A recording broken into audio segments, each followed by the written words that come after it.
L'exécutif part donc en guerre contre la fraude fiscale. Dans le viseur, les ultra-riches et les multinationales. Le ministre des Comptes publics veut notamment s'attaquer à ce qu'il nomme la zone grise de l'optimisation fiscale. Les plus gros contribuables et les grandes entreprises y ont souvent recours, bien aidés par les cabinets d'avocats dont c'est le métier.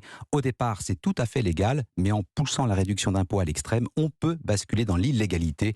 Pour le fiscaliste Éric Pichet, les entreprises cherchent d'abord à profiter de l'écart de fiscalité entre les pays.